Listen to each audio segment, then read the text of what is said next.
Well, for years, the U.S. government quietly spent millions of dollars investigating UFOs, and then they lied about it. Why have they lied about it? One reporter says he knows why.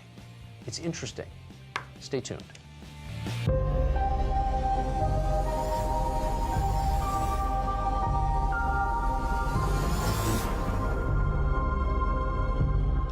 Here's a story that, unlike impeachment, actually matters. UFOs, for years, were treated as the stuff of cranks and weirdos. But recently, people who are interested in the topic have been joined by a formidable ally, the American military.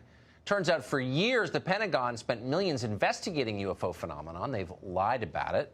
However, in a recent piece for the Washington Examiner, columnist Tom Rogan came out with a theory as to why they've been lying. And it's worth hearing. Tom Rogan joins us tonight. Tom, thanks so much for coming on. So one of the things you hear is, well, maybe these objects are Russian or Chinese, but your piece points out Russia and China have literally lost aircraft chasing these things. So they're not Russian or Chinese. So we have a declassified British government document, which is a research document into UFOs, that points out a couple of times, actually, that about 4 Soviet pilots, perhaps Russian pilots since, were lost trying to engage these aircraft.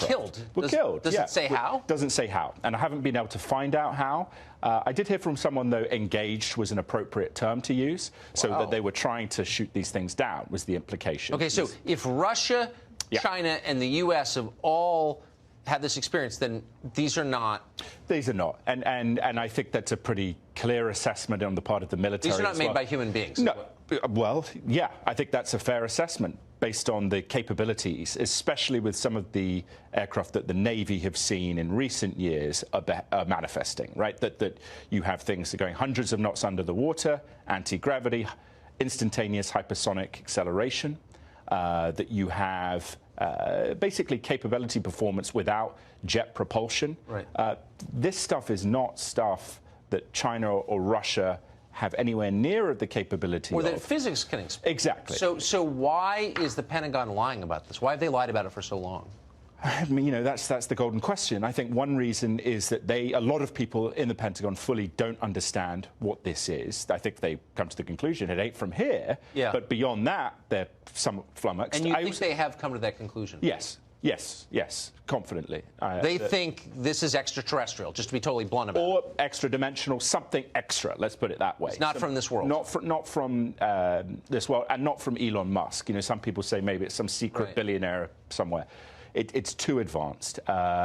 It's also quite extraordinary the degree to which, when these things happen, right? When we've seen a lot of, you know, or some coverage, not as much as we would want to see on the Navy in particular, but the nuclear synergy, the nuclear identifier, that a guy, Robert Hastings, wrote a book about this 10, 15 years ago, which is at some point probably going to become a bestseller because it talks about these things actually deactivating, in a couple of cases, US and Soviet ICBMs in the Cold War.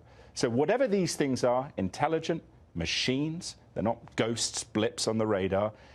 Also their ability to move, you know, both through space, air, and hundreds of knots underwater in terms of friction. Nothing can go hundreds of knots. I mean, the whole thing is...